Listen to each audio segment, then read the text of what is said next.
Welcome to another Transformers Masterpiece review. This time we're going to be looking at the Toys R Us exclusive Masterpiece Grimlock figure. First we're just going to take a look at him in a package here, which is very nice. He is packaged in dinosaur mode and most of the package here is clear.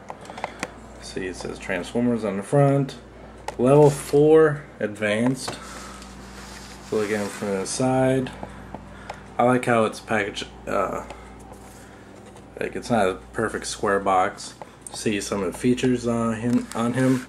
He comes with the crown, which was promised in the original Japanese version of this figure, but for whatever reason they took it out. You can see he's wearing, as it's called, his bio here on the side. Kind of has the hunt for the Decepticons packaging here, and it has the Toys R Us sticker right there. Now you can compare it to the huge box of the Japanese one here. You can see it's a huge difference, definitely more efficient, but I do like this box. And yeah, but yeah, this is very nice. Both have a certain collector's appeal to him, and yes, this is mint and sealed box. It still has the figure inside of it. Never opened it. Set that off to the side. Alright, so that's enough of the package here, so let's open this guy up and check it out. So here's Grimlock in his T-Rex mode. Now you might be saying to yourself, as of when this figure came out originally, you know, it just basically looks like an overblown G1 figure, and for the most part it is. It just gets all the details right and just looks a hell of a lot more accurate to his TV show counterpart too, and with more features. One thing I noticed that they did change is they kind of shortened or dulled his claw tips a little bit, because I heard from many people that the original Japanese one, the claws were very sharp, so I guess that's the reason why they called them or dulled them down for safety. When you wag the tail back and forth, it moves his head up and down or side to side, and there's something you gotta like pull back here, but I can't figure it out. You gotta move something back here to like make his head just go, like just shoot up like that, but it's kind of pointless to me. And open up his jaw. You can see that there's what would look like a flamethrower back there, but there's never was an attachment made for it. I think that'd be something really cool for a third-party company to make a flame to come out of his mouth, and or you can just close it, or you can just press this button here on the side of his head and jump. This is missing some of the really gay accessories that the first one came with, such as, you know, his waiter's outfit, which was really stupid. And it is kind of disappointing that the brain or the intelligence transfer device is missing from it, because I did kind of like that idea, but it's not sorely missed. And you can change the eye color if you want.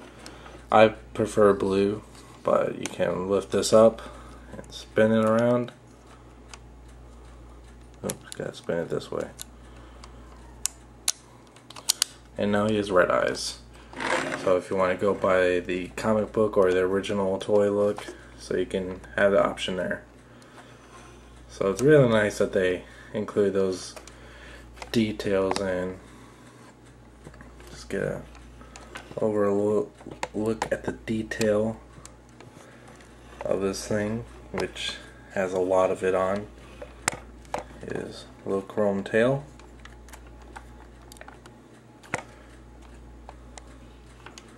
All the way to the back, has gears everywhere.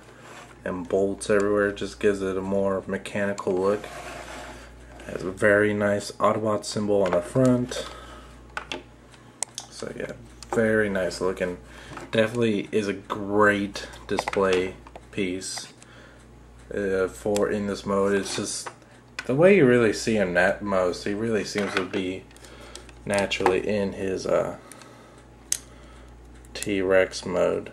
So this is a great way to display him.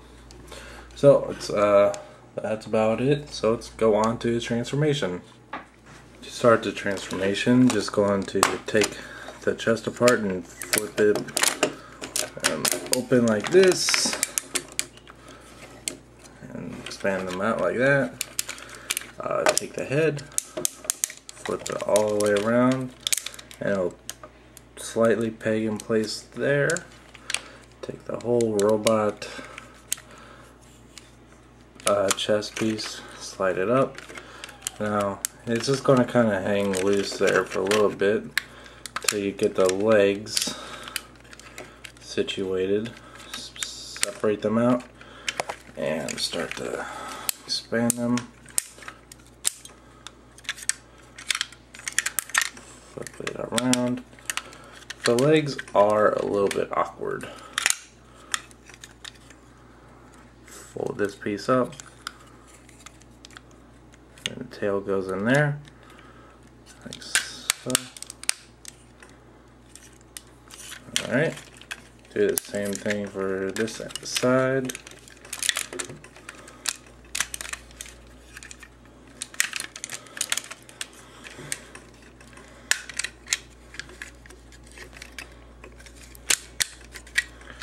Okay, and fold the tail back up and collapse this piece in. Okay, fold that back up and then collapse this piece all the way in, and then the Autobot symbol in the chest will appear. Fold out the legs, the hips a little bit more. Okay. Go to the arms, open this little section up, and then fold out the hands, fingers. Okay. And go to the other side and do the same thing again.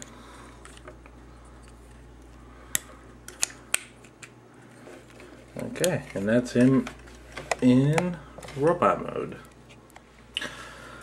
Here he is Grimlock in robot mode, and it does have a few more paint applications than the original Japanese one. I believe these were added on to the new one.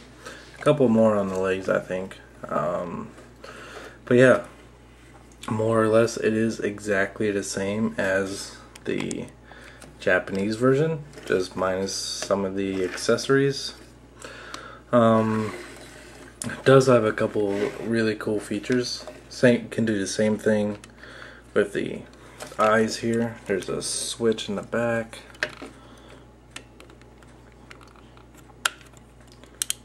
So now he has red eyes, and pull the switch down.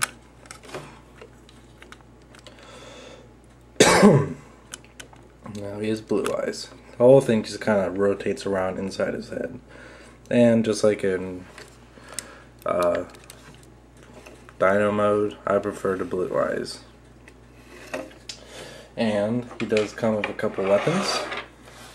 Actually, before I get to the weapons, he does have full articulation in his fingers here on his left hand, but none in his other hand, is because there's a light that comes through here for his weapons. Arms are really good. Has a really good sized ball joint there. Same, it's actually a little bit bigger than the ball joints and ankles of RLTF Leader Prime. Legs are a little bit lacking just because of how bulky they are, but really can't take away from it. The waist here is metal, and I think the feet are too. So plug in one of his guns,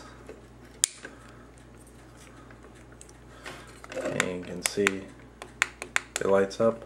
I'm going to try turning out some of the lights and see if you can see it a little bit better. Try that one too. Yeah, looks pretty cool with no lights on. Comes with the sword. Let's try that one too.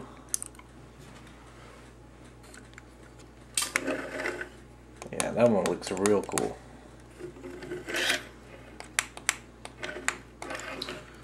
And of course, one of the coolest new features here comes with the crown. Stick on top. It's a little bit sharp on top, so can't force down too hard. So there you go. Was released with the eHobby exclusive version.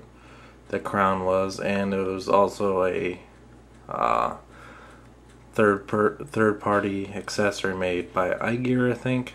But yeah, this is the first official one. Okay. Overall, it is a very nice figure. It's a little smaller, actually a lot smaller than Prime here. You can see all the masterpieces ever since Megatron have been kind of leaning towards going smaller. Like Megatron, I guess they want him to keep big so he could be, you know, same size as Prime. But they're going towards a small route now, which is okay by me. Especially the new Rodimus masterpiece is going to be probably about the same size as this. So he's a very nice figure, pretty expensive though, so you really have to be really dedicated into this guy to be able to get him. I mean, it's about 70 bucks at Toys R Us, and I'm sure even more online in aftermarket. But in my opinion, I think he's worth it. It is, in every sense of the word, a masterpiece of a figure. Nothing really wrong with it, just articulation wise it's a little bit lacking. And transformation is familiar but still innovative, so I really recommend this guy. He's an awesome figure, so I definitely say go get him. Just be willing to pay a pretty big price for him. Alright, until next time, thank you for watching.